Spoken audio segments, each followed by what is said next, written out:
नमस्कार दोस्तों, स्वागत है आपका केटी वॉइस स्टोरीज चैनल में।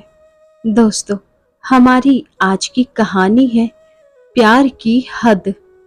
कहते हैं प्यार में सब कुछ जायज है, लेकिन सुमित की सोच कुछ अलग ही थी। आज सुमित को एक अरसे बाद देखा, वो भी अपने पति की ऑफिस पार्टी में। बालों में हल्की सफेदी झलक रही थी, पर व्यक्तित्व उतना ही आकर्षक और शालीन। दिल पुरानी यादों में डूब गया। मुझे याद है एक एक लम्हा जो सुमित की बाहों में बीता था। कितना हसीन हुआ करता था तब सब कुछ। सुमित और मैं साथ ही पढ़ते थे और उसका घर हमारे घर से कुछ ही दूरी पर था। वो बस कुछ ही वक्त पहले यहाँ शिफ्ट हुआ था। कॉलेज का आखिरी साल था और सुमित ने भी मेरे ही कॉलेज में एडमिशन ले लिया था। आते जाते पहले आंखें मिली और फिर साथ पढ़ते पढ़ते दोस्ती हो गई। सुमित काफी समझदार था और मैं उसकी इसी समझदारी की कायल थी। मैंने उसे अपने दिल की बात कहने में देर नहीं लगाई और उसने भी अपनी भावनाओं का इजहार कर दिया। पढ़ाई पूरी हुई और घर में मेरी शादी की बातें भी होने लगी। एक रोज पापा ने ऐलान कर दिया कि लड़के वाले आ रहे हैं देखने। मैं घबरा गई और भागकर सुमित के पास गई। उसे बताया तो उसने कहा कि मैं घर वालों को बता दूं और कल वो भी आकर पापा से बात करेगा। मैंने हिम्मत जुटाकर मम्मी पापा को अपने प्यार का सच बता दिया। पापा ने भी कहा ठीक है, सुमित को आने दो, कल तभी बात करेंगे, पर फिलहाल जो लोग देखने आ रहे हैं उस पर ध्यान दो। लड़के वाले तो आकर चले गए, पर मुझे कल का इंतजार था।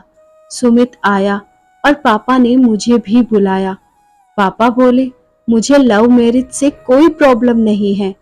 ये सुन मैं एक पल को खुश हो गई, पर पापा की आगे की बातें सुन मैंने उम्मीद छोड़ दी।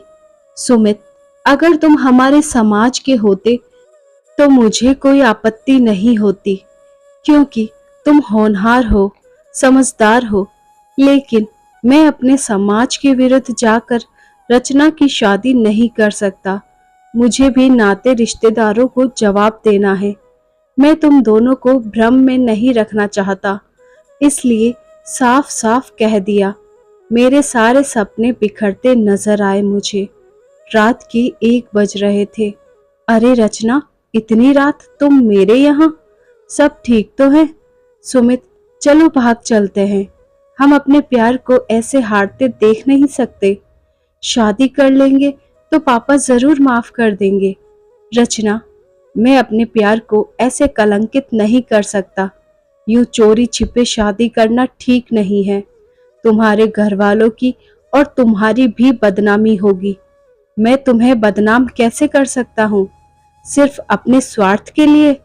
प्यार का अर्थ पाना ही नहीं होता, बल्कि खोना भी होता है। मुझे उम्मीद है तुम हमारे प्यार की लाज रखोगी और अपनी शादी को दिल से निभाओगी मेरी खातिर।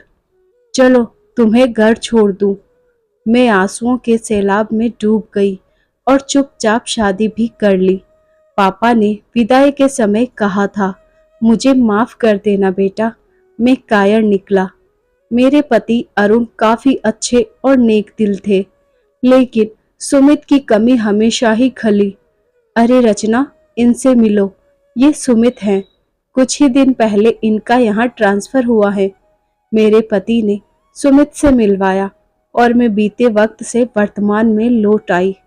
मौका पाते ही मैंने सुमित से उसका नंबर ले लिया। हिम्मत जुटाकर फोन लगाया, हालचाल पूछा, पत्नी परिवार के बारे में पूछा। रचना, मैंने शादी नहीं की। किसी और से शादी करके मैं उसके साथ अन्याय नहीं करना चाहता था। मेरा प्यार तो तुम हो और हमेशा रहोगी। मैं समय निकालकर सुमित के घर जा पहुंची। रचना, तुम्हें इस तरह नहीं आना चाहिए था। किसी को पता चलेगा तो तुम्हारे लिए परेशानी हो जाएगी। मैं खुद को रोक नहीं पाई, और अब जब हम एक ही शहर में हैं तो मिल तो सकते ही है ना। खैर, कुछ देर रुककर मैं घर लौट आई। ऐसा लगा जिंदगी फिर मुझे सुमित के करीब रहने का मौका देना चाहती है। पर एक दिन अरुण ने आकर बताया कि कल उनके ऑफिस में सुमित की फेयरवेल पार्टी है। उसने दूसरे शहर में दूसरी कंपनी ज्वाइन कर ली है। मैंने सुमित को गुस्से में फोन करके पूछा तो उसने कहा, जो वक्त बीत गया उसको लौटाने की कोशिश मत करो, वरना सब बर्बाद हो जाएगा। तुम्हारा घर, परिवार, शादी, मैं पहले की ही तरह अपने प्यार को कलंकित नहीं कर सकता। मैंने अपने प्यार को हर पल जिया, तुमको हमेशा अपने करीब महसूस किया। मेरे लिए तो यही काफी है। मैंने तुमको खोकर अपने प्यार को मुकम्मल किया। भले ही हम साथ ना रह पाए, पर खोना भी प्यार का हिस्सा होता है।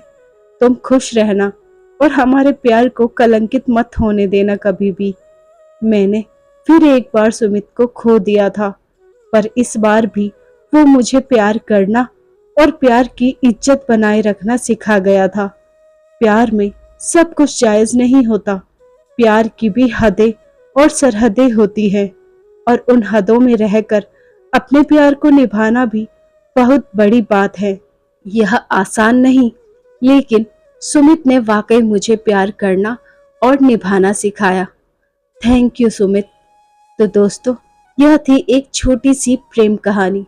आपको कैसी लगी हमें कमेंट करके ज़रूर बताइए, और इस कहानी को अपने दोस्तों के साथ शेयर ज़रूर करिए।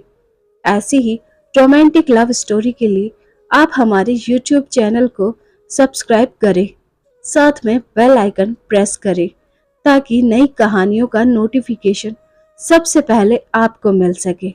और वीडियो को अपने दोस्तों के साथ जरूर शेयर करें। धन्यवाद।